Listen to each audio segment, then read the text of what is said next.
O para masabi mo yan na kumbaga you're contented, you're at the happiest. Diba? Hindi lahat na-achieve yan eh. Paano ko ba narating to? Hindi ko rin alam, Mars eh. Siguro, ano din. Nag-sacrifice ka rin. Meron din. Marami ka rin talagang matututunan. Maraming kailangang i-let go. Marami ka rin pains na pagdadaanan. And realizations din. Hanggang sa marating mo na yung satisfaction na or contentment na hindi mo rin talaga alam na, ay, ito na pala yung contentment na hinahanap. Hindi ka na naghahangad. So ngayon wala ka nang hinahangad? Ang dasal ko na lang talaga ngayon gabi-gabi is, of course, our kids to have a better future. Yung magkaroon sila ng mas matinding, malaking chance for a better life. Magkaroon sila ng options in life. Makita naming mag-asawa kung ano yung profession nila pag matatanda na sila. Yun na yun eh. Yung trabaho ngayon, basically, it's really for them. And yung pag-arte, ibinibigay ng asawa ko sa akin kasi alam naman niyang may mga moments na may miss kong umarte. So, hindi siya kailangan pag-usapan dahil hindi naman yan problema to begin with. Ikaw, confident ka na rin, like sa buhay may asawa, di ba? Ano ka na, confident ka na solid na kami. Kasi ngayon, minsan ikasashock na lang ng iba, ay. Parang sa pundasyon naman ng pagkakaroon ng asawa, maraming pwedeng mangyari ng blindsided ka. Pwedeng, ngayon okay na okay kayo, tapos sa susunod na mga buwan, may pagdadaanan kayo.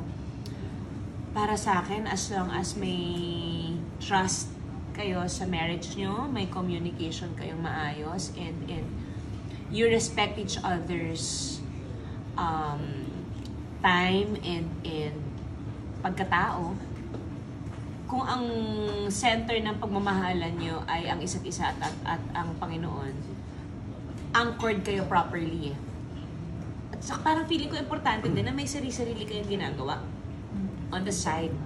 Kasi hindi naman pwede rin talaga na kayo lang palagi everyday, hindi ba? Kasi nagkakilala naman kayo ng hindi pa kayo magkasama. And you're okay with that. So parang, I'm okay to gawin mo yung trip mo, gawin ko yung trip ko. At the end of the day, tayo pa rin. Basta may faith kayo sa isa't isa. At saka yung marriage nyo naman, talagang anchored sa isa't isa. Parang, what was the worst that you've faced? a lot. Well, sa marriage? Tita, parang di ba sa pagkakaroon naman sa pagkakaroon ng issue sa pagiging mag-asawa, walang maliit o malaking issue. Ang issue ay issue.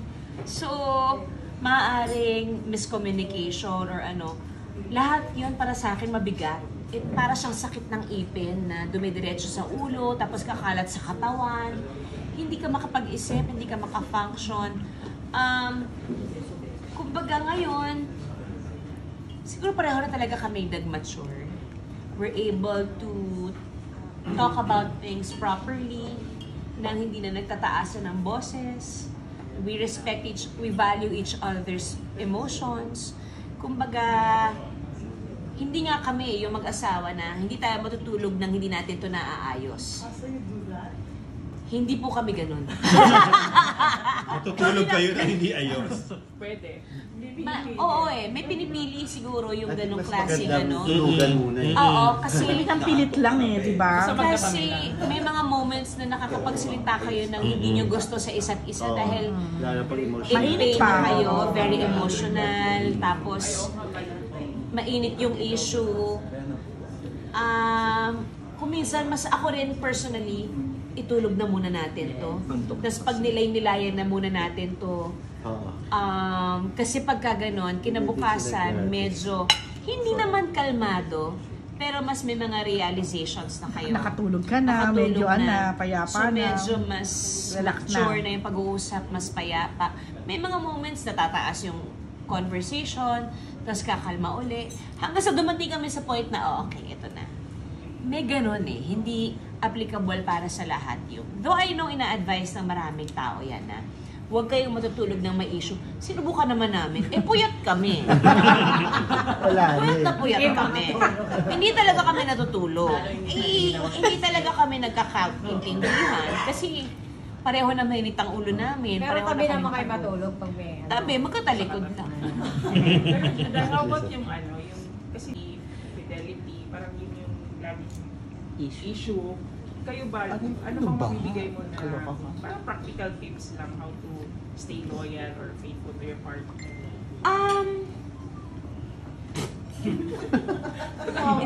Iniisip ko kasi kung paano ako sasagot ng hindi ako makukot. Bakit? Ano ba naman ang mga netizens? Sagot ng English. Isang word lang ang sabihin mo, may quote ka na kagad. I guess, yung loyalty comes with trust. Again, iba-iba ang tao. Sala sa init, sala sa lamig. Pagka masyado ka nagbigay ng tiwala, pwedeng kumampante. Pag masyado mo namang sinakal, kakalas.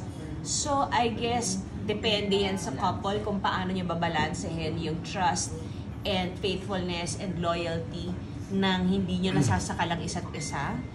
And proper communication. Siguro, pwedeng tanungin si girl or si boy, dapat ba meron tayong date night every week? I really don't know. Do you? Kayo? Before may mga ganyan kami, pero ngayon kasi mas nag-enjoy kami ng nasa bahay. Oo, kasi yung mga anak namin masyado kasing masarap kasama. Nagigilty kami pag hindi namin sila kasama kasi hindi talaga sila buwisit eh. Alam mo yun, yung masarap silang kasama. Napaka-wide na ng palette nila sa pagkain. Ang sarap nilang kausap. Mas matindi silang kumain sa amin. Kumbaga, ay, grabe itong mga batang to. Kahit traveling, anywhere, hindi sila sakit ng ulo. So at that point, parang nagigilty din kami na kaysa lumabas tayo. Ito na lang tayo sa bahay, dala na tayo ng movie or something. Ang dami lang talagang tukso ngayon. So I guess, as a couple, pwede niyong pag-usapan or ay, hindi ko talaga alam, tita. Hindi ko alam kasi iba-iba. Tapos nasasawsawan pa ng marami pang issues sa paligid nila. So, if you trust each other, you have to allow each other to grow individually. Diba? Kung halimbawang may moment na nagkakaroon kayo ng attraction sa ibang tao, umpisa pa lang siguro pag-usapan nyo na. Or maging aware, maging open kayo, ay may girl na nag-message sa akin. Pero huwag mong i-judge yung jowa mo. Sinabi sa'yo na may girl na nag-message siya. Nagiging open lang siya sa'yo. Ganon din si Ikaw ba girl. nakaka-feel ka ng mga red flags pag may mga ganon? Warnings. Oo. Dati? Obviously, hindi. But do you do that Patient. non-negotiable yun? Yung halimbawa, sa cheating, ganyan, or any signs of... Cheating is cheating kasi. But there are so many levels when it comes to cheating. And there are so many levels of love in this world. You can cheat all you want, and I can tell you, oras na mag-cheat ka, Last na lang ako, ha? But it really depends on the situation. Hindi mo talaga siya pwedeng masabi na, hindi mo siya pwedeng advise sa kaibigan mo na, pag ginago ka, iwanan mo. Paano kung iba yung sitwasyon nila? What if they wanted to work on it? What if talaga nagkamali lang? Either girl or guy. What if they still want to fix it? I think each relationship needs to have a second chance. If pareho nilang gustong magkaroon ng second chance. Pero kung hindi naman, then you also have to respect yung desisyon nung taong naloko. Kumbaga, nasaktan mo siya. You have to respect that decision.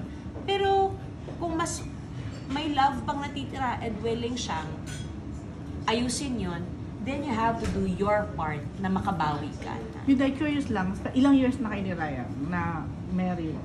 15. 15 na pala. 20 together.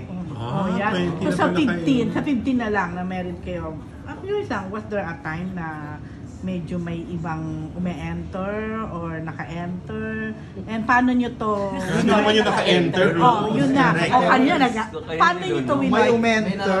Paano nyo to winor? Bongga naman pala yung Enter agad? umenter. Wala naman. May Wala ID? naman. Kung sakaling meron man, mas matindi lang siguro yung love talaga namin. Hindi ba? Kung magkakaroon man ng ganyan, it's so hard to say. But ako nga nandun ako sa hindi ko kasi nababasa eh. Hindi mo naman alam kung kailan mangyayari. So kahit mag-asawa na kayo, wala ka pa rin ganon? na ano? Na parang red flag? Never mo naramdaman. Wala. Talaga? Wala. Wala nga, talaga? O baka Rose. naman wala naman. Wala naman talaga. Kaya wala. Wala nga, Rose. Wala. Ano eh, May alam ng Rose. yung trust ko kasi kay Ryan, mas mahigit pa sa trust ko sa sarili ko eh. Oo eh, if at some point, dumating kami sa ganong pagkakataon, mas sigurado akong pag-uusapan namin ng matindi. Kasi, again, marami rin naman din talagang mga babae out there na adventurous eh. Yun ang trip nila. 'Di ba? Maraming ganyan.